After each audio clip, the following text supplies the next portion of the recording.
Just one day of racing remains in the Audi MedCup series for 2011. We're in Barcelona for the fifth and final event, and after the fourth day of racing, it hangs in the balance. Tomorrow is going to be a cliffhanger. Well, joining us for the post-race breakdown this evening is Andy Robertson, our resident commentator, and Antonio Perez from Iberdrola. Congratulations, first of all, Antonio. You won the overall series today with Iberdrola, but it's your first regatta with them. How exciting was it to be on board with the team today? Yeah, really exciting. I was lucky to be able to celebrate with them the circuit, but just here substituting one of the guys that did all the work. So that was lucky for us. He's in Plymouth now for the America's Cup, and well, here I am trying the Auto 40s, which I enjoyed a lot. Yeah, you like the boats? Yes, I do. I love monotype or equal boats. So I think this is just great. Cool, and a cliffhanger in both the TP52 series and the Auto 40 series for the City of Barcelona trophy. I bet you didn't see this one coming. We didn't see that one coming at all, but certainly the day was belonged to Quantum Racing. Really a stunning performance for them. Stepped up to the plate when the pressure was on and delivered a 1-2 and stopped the Bribon fairy tale. Well, it's going to be a cliffhanger in the overall series trophy as well. Bribon, they've really stormed into contention in the last couple of regattas. They were on the podium in Cagliari, they won in Cartagena, and they're leading the series trophy, the City of Barcelona trophy, and right here. So it's been a 40-year history for Barcelona, so let's take a look at some of the highlights in those 40 years. 4 decades of history and 15 boats over the years, Bribon has become a part of Spanish sailing history and a big part of the Audi MedCup. Owners Jose Cusi and King Juan Carlos of Spain shared a passion for the sea, and in 1973 began the Bribon story as we know it. In 2005 they became regulars on the Audi MedCup.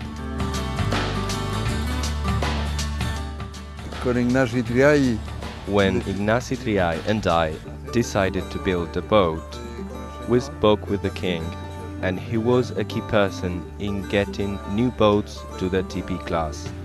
I think it was the largest regatta in the Mediterranean Sea. For Jose Cusi, there's been some fond memories. Sport is a hobby for him, but Bribon is his passion. Sailing with the king has given the crew such a team spirit because he has done so much for the sailing world. There have been some incredibly emotional moments, especially when the king steered Bribon to win in the first Copa del Rey. The racing at the end of the week will be incredibly tight and emotional. To be champions in Barcelona would be the perfect end to Bribon's illustrious career. Yes, so we say goodbye to Bribon tomorrow, and Antonio, you've sailed on Bribon, so this must be a bit emotional for you as well. Yeah, Bribon has been always one of the best boats, or the best boat in Spain, and has produced great sailors, and a lot of people have gone through this. These boats and these crews, and I was lucky to do only a few races with them, but it was great, and also did a little bit of work for building some of their boats. So I think they're a great team, and it's really sad that they're going to be disappearing. But all the people around Bribon, I think they're going to be hanging on, and we will see them around for a few years. Yeah, of course. Yeah, and just tell us a little bit about Jose Cusi and about the history he's had with Bribon. There's, I think, a history going back 38, 40 years, something like that. Yeah. And obviously King of Spain, a close friend, and it's really an iconic team that's known around the world. They really put Spanish sailing on the map for many, many years. Well, another team that put the Spanish sailing on the map today was Iberdrola. They won the overall series in the Auto 40 class. Let's take a look at the highlights from racing today. We had 3 windward-leeward races. We're taking a look at the finish of race 1 at the moment. Iberostar won that race, Andy, and Iberdrola in second, and then in the second race Iberdrola came back to win that with Iberostar in second, but it wasn't such a great day for Ngoni, was it? I mean, they might have come back in that third race, but they really put themselves in a difficult position for tomorrow, haven't they, Andy? They did. I think they've got an outside chance of it, but that race for Ngoni, they really had a good start, went out to the left early on, difference of opinion, picked up some extra pressure, and really from there on it was Ngoni's race. I think at one point they were leading by 200 metres. Once again we saw a very close finish for the minor placings. The breeze filled down from the back, and it was pretty close, but that's the British boat Ngoni. Then it was very close between Bigamist and Cruiser Racer, and there we see Iberdrola, the champions elect. Celebrating the big win. So let's take a look at the Barcelona Trophy leaderboard. Iberdrola are on top, but this is going to come down to Iberdrola, Iberostar and Ngoni. Anyone can win this one tomorrow.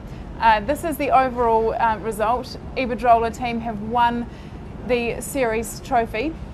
Iberostar and Ngoni still fighting it out there, but I mean those are pretty much the placings as it stands, isn't it, Andy?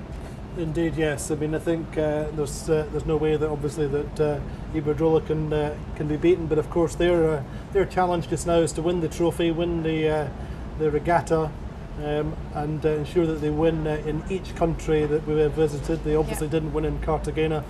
They want to win on a high note in Spain. Yeah, it would be really special for you guys to have a win in Spain, wouldn't it? Yeah, that's what we're aiming for, and it's really close as in every one design class. So today we had two good races, but a bad one, so it's a bit of balance, and we'll push tomorrow. I hope we have a good day.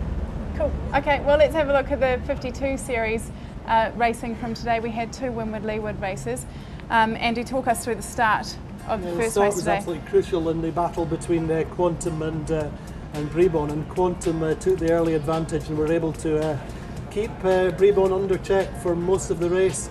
The top of the first beat, they ushered them right past the ley line, and that was really the key move of the day as far as the battle for the overall championship really was concerned. What happened here with Quantum hunting down All for One and then on the line there in that first race? No, I think I'm not sure really. Okay, well let's take a look at the second. We're into the second race, and precision sailing once again from Quantum Racing. Yeah, indeed. I mean, I think the key difference there was that Quantum had decided they were above their crossover. They were back into their comfort zone, and they could really sail their own race. As we see as they come off the line, they are close with Bribon, but they split from them, and this was really Ran's race. In fact, they started off the pin end and went out to the left. There we see them leading round the windward mark, overlapped with Azura. Bribon was having a tough time, Andy. They were in second at one point, but ended up sixth. What was the story there? Yeah, Bribon just, I think, didn't quite have the speed. They were out to the right early on, and it was the pressure that came in from the left, as I say, for Ran in particular. Yeah. And you can see Bribon just coming through. So Quantum finishing with a first and a second. This is really going to put the pressure on Ran and Bribon tomorrow, isn't it? Yeah, for sure. I mean, I think in some ways the pressure's off for Ran, because Ran really come into this regatta on the string of wins. They won the Fastnet, they won the Mini Maxi Worlds, and this would be the icing on the cake for them. And against that, Bribon obviously have this tremendous history behind them, and they want to finish with a win as well. Okay, so here's the City of Barcelona trophy. Ran and Bribon are tied. Quantum have moved into third place. They're just 4 points behind, so that is anyone's tomorrow. Let's go to the overall trophy as well.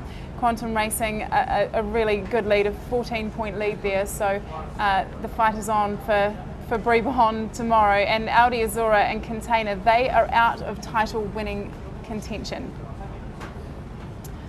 Okay, so Andy, what are we looking at tomorrow in terms of conditions-wise, and can what's going to happen with Bribon and Ran, do you think? I think the key thing obviously is that Quantum Racing, they have a 14-point advantage, 16 points in the table, so they really only have to have a very, very modest day. In terms of the regatta title, and it's all on between Bribon and Ran. But against that backdrop, remember that Quantum Racing are only 4 points behind, so they could, if Ran and Brabon get involved, then it could be Quantum Racing who come forward and steal the regatta title. Well, it doesn't get any more exciting than this. Tomorrow is going to be a really big day, so make sure you join us back here at 12:50 live on Audi MedCup TV. We'll see you then.